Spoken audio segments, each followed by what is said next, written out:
co-meilleur buteur de ce championnat. Mais attention, possibilité de contre peut-être pour Berthier qui va se présenter face à Alexis Sauvage. Le contre qui va sourire au FC Chambly-Oise sur la première occasion de cette partie. Grégory Berthier qui vient inscrire son 6e but de la saison.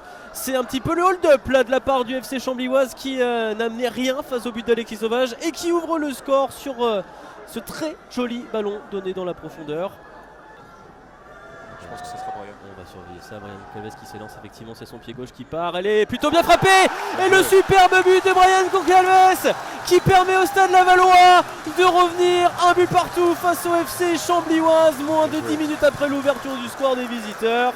Brian Goncalves qui marque son premier but de la saison. Tout est à refaire, un but partout. Ouais. Monsieur Leleu qui calme un peu les ardeurs de tout le monde, en tout cas Santini, l'ancien Bastier, qui s'est vite relevé. Attention à Johan Akassou à l'entrée de la surface. Johan Akassou qui pousse son ballon. Johan Akassou tout en puissance. La frappe d'Akassou sur la barre transversale. Et Chambly qui était à 2 doigts de reprendre l'avantage dans cette partie. Akassou qui est en échec, mais ça se rapproche à nouveau. On va repasser par les pieds de Pierrick Rowe. Et c'est la pause. Un but partout entre le Stade Lavallois et le FC Chambly-Oise. Grégory Berthier qui était le premier à s'exprimer. Et la réponse, elle a été exceptionnelle avec ce coup franc de Brian Goncalves expédié au fond des filets de Xavier Pinotto. Un but partout. Nouvelle chance pour l'ancien Choletais. On passe sur le côté avec Baptiste Etcheverry. Il y a la possibilité peut-être de retrouver. Et Johan Brun qui va se retourner, serré par un, deux joueurs. Il va passer Johan Brun finalement. Possibilité peut-être de trouver peut-être la tête de Geoffrey Durban.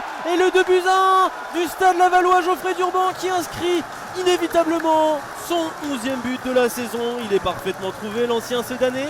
Et ça fait 2-1 pour le Stade Lavallois en début de deuxième période.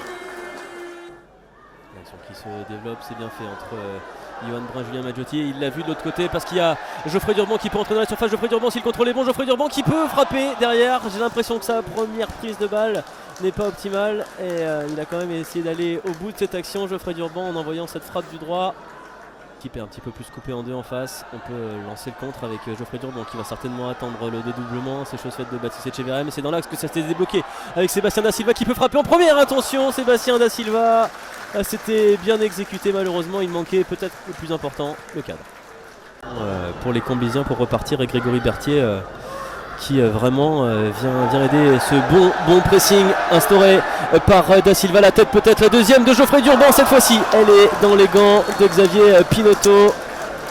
Il a essayé de s'appliquer un maximum, mais malheureusement là c'était difficile de la mettre hors de portée du gardien adverse. Difficile de mettre de la puissance, là faut du gainage.